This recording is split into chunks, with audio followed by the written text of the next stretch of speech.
With action and suspense out of the Old West comes the most famous hero of them all, Hopalong Cassidy, starring William Boyd.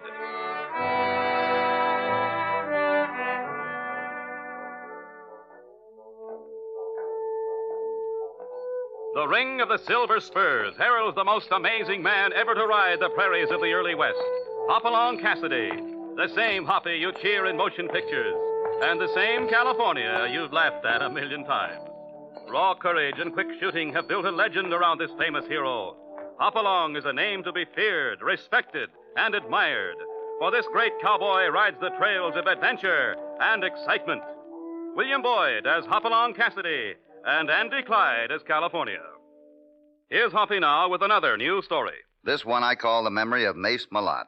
It began with a red-headed singer at the Silver Dollar, biggest dance hall and gaming palace in Abilene. California and I had ridden into town looking for Johnny Kenyon, who used to ride for the Bar 20. We had no idea where he was staying, but one of his letters had said something about working at the Silver Dollar.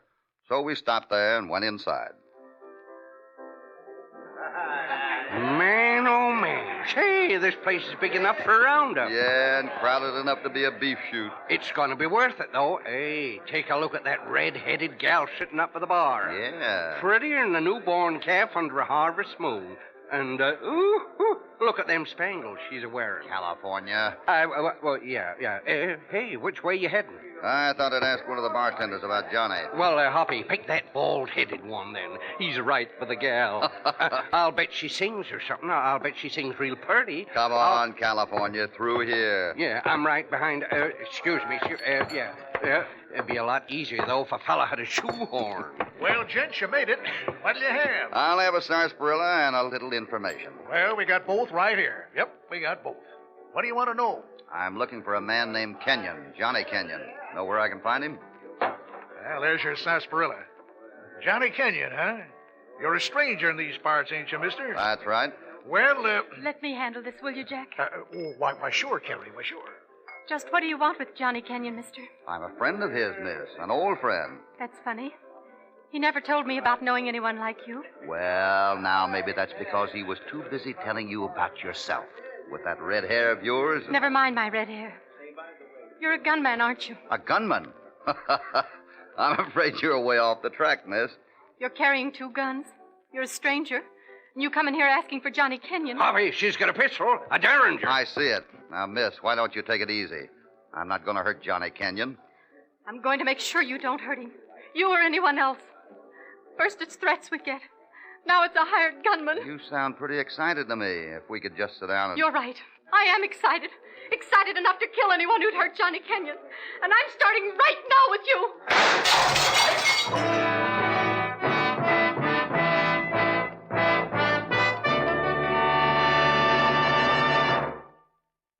Now back to Hopalong Cassidy and The Memory of Mace Merlot.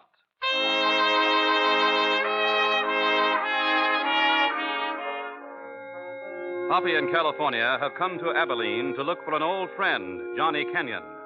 But in the Silver Dollar dance hall, Hoppy is taken for a hired gunman by a beautiful red-headed entertainer. A girl who thinks he means harm to Johnny Kenyon. She has pulled a gun, leveled it at Hoppy, and fired point blank. Hoppy, you Fired hit. point No, blank. California, I'm all right. But there are some bottles back there that are never going to be quite the same. I got the gal's pistol. Give it back to her. Give it back to her. Are you crazy? She won't make any more trouble. She pulled the gun offline just before she fired. I watched her do it. Is that right, miss? Hey. No, let her go. She must have had good reason for doing what she did. Seems to me Johnny Kenyon must be in some kind of trouble. Well, if he's mixed up with her, he's got trouble. Plenty of it. What's going on here, anyway? Oh, nothing much, Mace. A little shooting, but nothing heard outside of a few bottles. Were you in on it, Cassidy? In a way I was, but... wait a minute. How do you happen to know my name? I'm Mace Merlot, town marshal. I never forget a face or a fact. I met you in Ponca City 7 years ago. Party at Judge Carver's house. You had your arm in a sling from a rifle slug. Well, that is a memory. As I recall it, that was a big party. I'll even name the 2 waddies you came with. A couple of lads named Red Connors and Idaho Norton. You got me, Merlot. Now, let's get back to what happened here. Harry Deneen tried to plug you. Why? She thought I was a gunman out to get Johnny Kenyon. Wouldn't believe me when I told her I was a friend of his. Johnny Kenyon, huh? I had an idea he's working here. He was, but not anymore. Don't happen to know where he's staying, do you, Marshal? At the Longhorn Hotel. No use going there till sundown, though. Kenyon works in the stockyards till sundown. Then he stops for dinner at Maggie Fergal's place. Want me to do anything about Carrie? No, she was hysterical. She fired the miss anyway. Why don't we just forget it? Glad you feel that way about it, Cassidy. You're all right. Tell me something, Malott. Why would anyone want to hurt Johnny Kenyon? There's one of the easiest going men you'll find anywhere. Carrie Deneen seems to like him, and that makes him a lot of ready-made enemies. Because a lot of men like Carrie Deneen. Jealousy. With some people, it's another word for kill.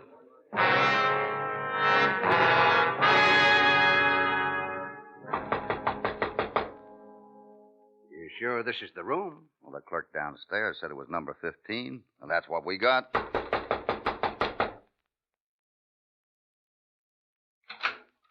Johnny Kenyon, you old outlaw, you. Didn't expect... Johnny, what's the matter? What happened to you? Hoppy, you better come in. Catch him, Hoppy. I've got him. Get the door open a little more. His face. Looks like somebody hit it with a poker. Let's ease him down on the bed. You better go out and get a doctor. No. Don't get anyone. Just... Take it easy, Johnny. You need a doctor. No. By the window. You see? Window? What's she worrying about? Hoppy. Yeah, I see. The girl from the silver dollar. The redhead. She's dead, Hoppy. She's been stabbed. Hoppy, you've got to get me out of here. How did it happen, Johnny? I don't know. I walked into the room. Something hit me. That's all I know. Please, get me out of here. You can't run, Johnny. Run from this and you'll carry a label the rest of your life. Killer. And every man will be against you because it was a woman. I didn't do it. We'll tell them that. But you can't run. You got to stay and face it. California. The doctor? The doctor and the town marshal. And you might as well tell him to bring along the coroner. Right, I'm on the way, Hoppy. I'm glad you came, Hoppy. I'm awful glad you came. Did you know that girl was coming here tonight? Yeah. Carrie and I were in love. We were going to get married next week. She came here so we could plan the wedding. I was a little late getting back from Maggie Fergal's place. I shouldn't have been late. If I hadn't been late... Oh, but they'd have found some other way of doing it. Stop beating yourself, Johnny. A lot of men were in love with her. But I was the lucky one. The lucky one. What are you doing, Hoppy? That's her purse. Spilled open when she fell. There's a handkerchief, a sachet, locket, 4, 8, 12, 13 silver dollars. Yeah. She always carried $13. Thought it was good luck. Well, it wasn't good luck tonight. Well, we'll turn this over to the law. Not the sachet, Hoppy. I'd like to have the sachet. The fragrance of it. It'll always seem like her. Put it in your pocket for me. Nobody has to know. Well, I don't... Please, Hoppy. It may be all I'll ever have to remember, but if I ever get out of this... You'll get out of it, Johnny, if you're innocent. You believe I'm innocent, don't you? Yes, I do, because I know you. There'll be people in this town who won't believe it. And for a while, that's going to make things pretty tough.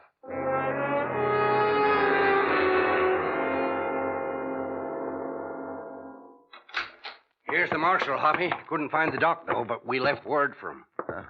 Doesn't look as though a doctor's going to do this girl much good. Kenyon needs him.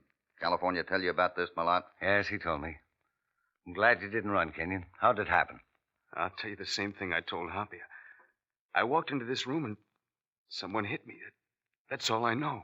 Why was the girl here? We were going to be married next week. She came here so we could talk things over. Sure you didn't have a fight? No. We never fought about anything. We were in love with one another. Okay, kid. I'm just asking what other people are going to ask. Know anybody who'd want to kill her? No. Why would anybody want to do that? pretty as a picture. Why would anybody want to do that? Well, I'm going to have to take you in, kid. Johnny, you worked at the Silver Dollar, didn't you? Yeah. Yeah, I work there. Who runs the place? Fellow by the name of Blue Telford. Why? Oh, just a thought. Okay. But don't let your thoughts make you careless. Not when it comes to Blue Telford. He's a winning man on the draw. And that goes for the game of poker or when he's using a gun.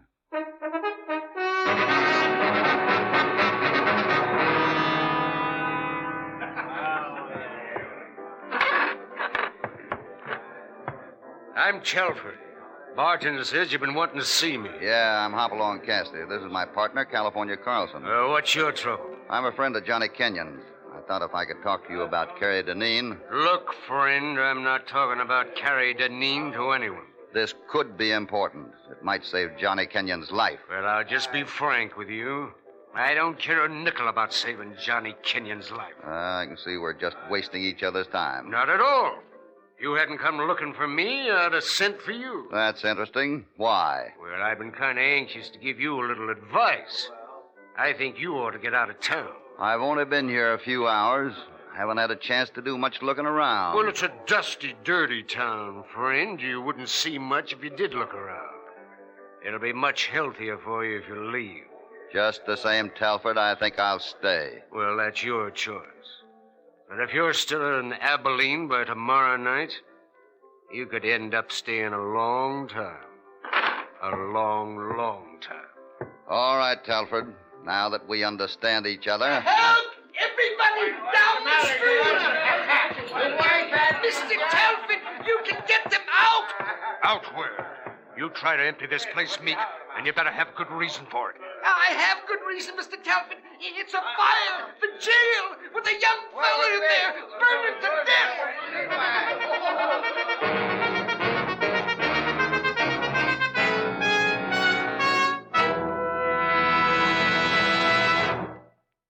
Now back to Hopalong Cassidy and our story, The Memory of Mace Merlot.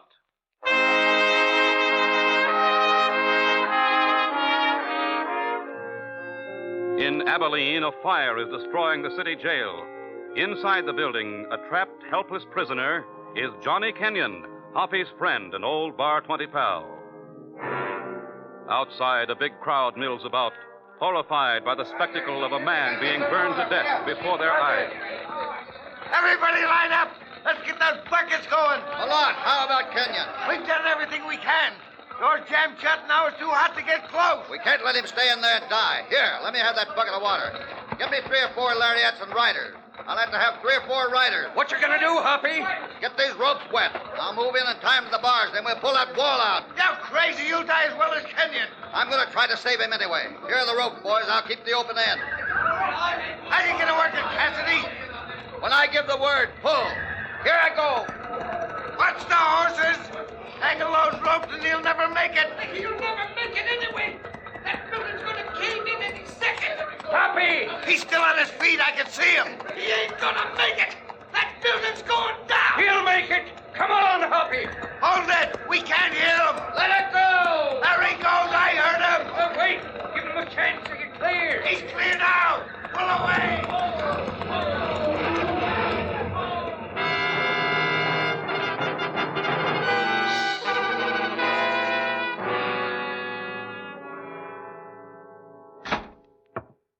How is he, Malott?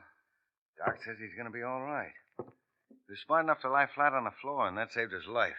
How do you think that jail caught fire? I don't think. I know. Somebody set it off. That fire should prove Kenyon's innocence. Somebody tried to kill him. I won't argue that with you, but... You in here, Malott? Come in, Judge. Judge, this is Hopalong Cassidy. Howdy. I've heard of you, Cassidy. What? There's people saying that you're going to take Kenyon out of Abilene because you're worried about his health. He's my prisoner, and it's my duty to protect his welfare. I'm taking him over to Claiborne tomorrow. Not until after the inquest, you won't. Well, that's up to you, Pete, since you're both coroner and judge. Then he stays in town and we decide how that girl met her death. And if anybody's real worried about Kenyon's health, they better go out and find him a good lawyer, because he's going to need it.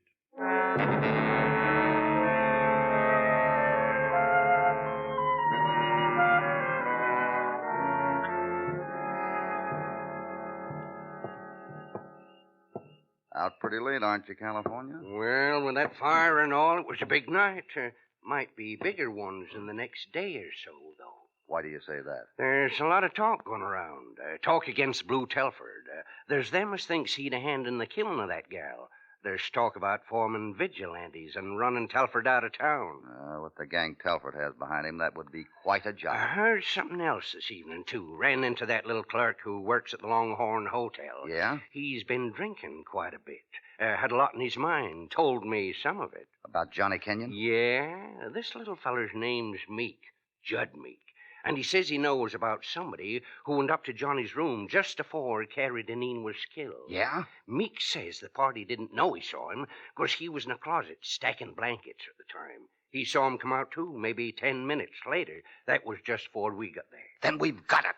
Yeah. This should clear Johnny Kenyon. Maybe, if Meek could name this party. But I couldn't get no more out of him. He's scared, yes, sir. It's on his conscience, but he's scared clear through to the marrow. Where did you talk to him? Over at the Golden Nugget Saloon. He might still be there. Let's go.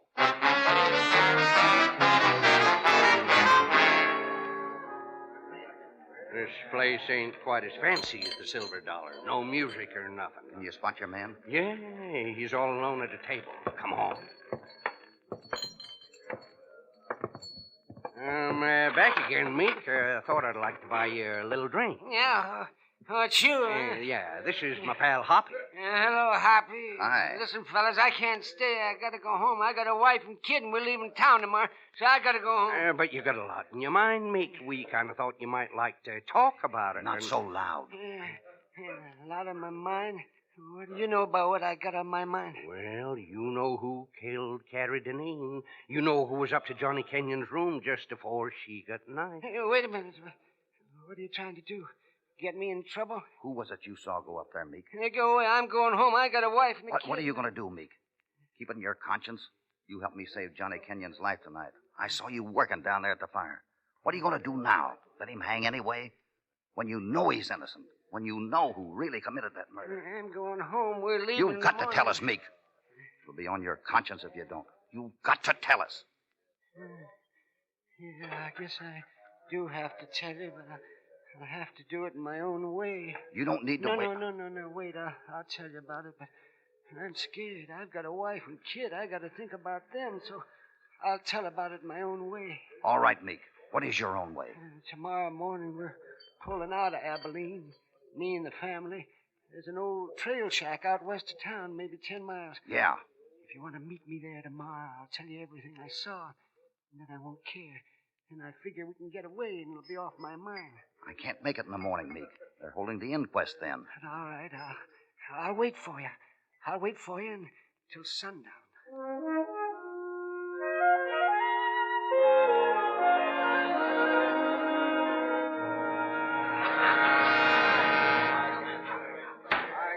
Let's have order here. This is an inquest, not a carnival. All right, now. I will get back to the business at hand. I have here a list of effects belonging to the deceased. Do we have the items here, Marshal? No, Your Honor. Everything except the money was burned up when the jail caught fire. I wrote the list from memory. Well, we certainly won't question your memory. It seems you had a handkerchief, a locket, and any more disturbance like this, and I'm going to clear the room. What's going on here, anyway? What's this all about? If you really want to know, Pete, I'll be glad to tell you. You sit down, Maggie Virgo. You're out of order. That's where you're wrong, Judge. Everything about me is working just fine. And since when have vigilantes been out of order? Vigilantes? What do you mean? We're formed and ready to act, that's what I mean. We want you and the marshal to act with us. But if you ain't willing, we're going to act anyway. And just what you expect to do that can't be done in court under due process of the law. This happens to be a court, don't it? Well, I don't see Blue Telford in here anywhere. Well, as far as we know, Blue Telford has nothing to do with this case. Pete, as far as we all know, he's got everything to do with it. With everything else that's rotten in this town. Maggie Virgo, you're a woman. You shouldn't have any interest in killing. I don't, so long as you fool men confine it to one another. But when you start killing women, that's when I get plumb interested. We want Telford at this hearing, Judge. If he don't feel that he wants to come, we feel we ought to go over to the Silver Dollar and get it. Your Honor, may I say something? Why not, Mr. Cassidy? Everybody else has. Maggie, if you're all willing to wait until this evening sometime, I think I'm going to be able to tell you who killed Carrie Deneen and provide proof. Well, now that sounds all right. But how do we know you ain't just talking? I have information that I can't give out to everybody, but I'm willing to tell you all about it. I'll tell you up here in front of the judge and the marshal, and then you can decide for yourself. Sounds fair enough. Well, come up here to the bench then, Maggie. All right. If this is going to be a private conversation, everybody else back. Now make way for Maggie Fergal. Don't worry about me. I'll make my own way. Maggie, you certainly give me a lot of trouble here today. I ought to cite you for contempt. You do, Judge, and you'll never eat another piece of my pie as long as you live. All right, now, what's this information? That little clerk at the hotel, he saw a person go up to Johnny Kenyon's room just before the killing. He saw the person leave right after. He wouldn't tell me who it was. He was afraid. But he's leaving Abilene, and he's going to tell me the name of that person this afternoon when I meet him at the trail shack out west of town. All right, Maggie. Does that satisfy you? Yeah, I'm satisfied. It's okay, everybody. We'll wait and act later. And now, if you don't mind, we'll continue this hearing.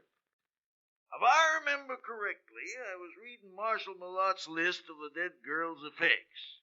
Handkerchief, locket, silk sachet, and 13 silver dollars. Well, it appears that the handkerchief, the locket, and the sachet were destroyed in the jail fire. But, hey, hold on there, Cassidy. Where do you think you're going? Sorry, Your Honor, but I have to leave. I just found out that I put Judd Meek and his family in danger of their lives.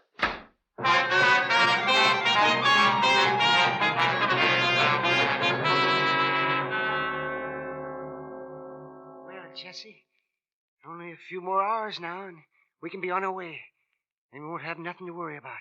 And then we're heading out to California. What do you say to that, Jesse?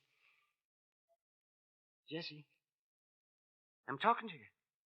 You always were a talker, weren't you, Meek? Mace Merlot. Yeah. Talk so much you don't even think to look if anybody's listening. If you'd have been looking now, for an instant, you'd have seen that your wife and kid are walking out by the corral. My wife and kids. Didn't expect to see me, did you? No, Waiting no. for somebody else, weren't you? Hopalong Cassidy. You were going to tell them all about seeing me at the hotel last night. Shotgun. You got a shotgun. I'll bet you told your wife all about it, too, didn't you, Meek? My wife. No, you couldn't do anything to her, Merlot. I'm afraid I'll have to, Meek. With you the talker that you are, I'd be taking too big a chance letting her stay alive. No. Should have kept your mouth shut, Meek. You can't kill us. You... Shut up. Hopalong Cassidy. Thank heaven. I said shut up. One wrong word and... You don't see my nag out back. Maybe we'll have a surprise party for Mr. Cassidy. Meek, you in there, Meek? Answer. Tell him you're here. I'm here, Mr. Cassidy. And I'm here too, Cassidy.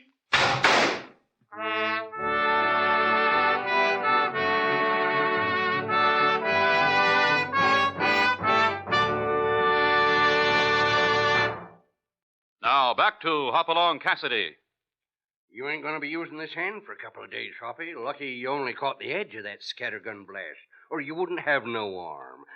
You ought to have waited for me to get here anyway. Might have been too late, California. It would have been too late. Merlot was going to kill my wife as well as me. Maybe my kid. Yeah, I can believe that.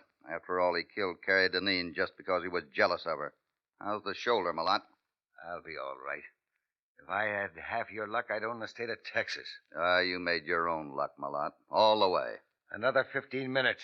That was all I needed. You're wrong. I knew you were the killer without Meek telling me. Sure, you're a big man. You know everything. And just how did you know? You told me. You and that report you wrote of what Carrie Deneen had in her purse. You wrote that list from memory, didn't you, Merlot? You'd have been better off if you hadn't. Listen, I've got the best memory in the Southwest.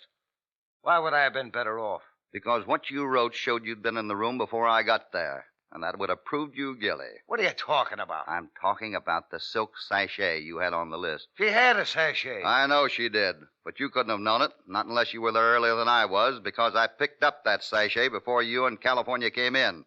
I picked it up and kept it, without saying a word to anybody. Now, let's get back to town. I'm anxious to tell Johnny Kenyon he's a free man.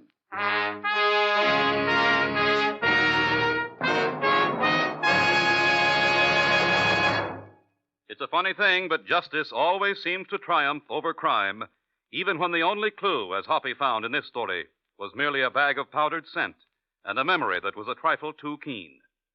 In our next adventure, Hoppy and California come face to face with death, but this time not at the point of a gun. It's a tale of greed and mystery, and the fall guy takes the form of a Spider Woman.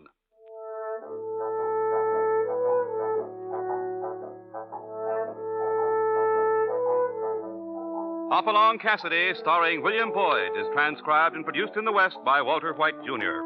The Memory of Mace Merlot was written by Buckley Angel, with original music under the personal direction of Albert Glasser. All stories are based upon the characters created by Clarence E. Mulford. This is a Commodore production.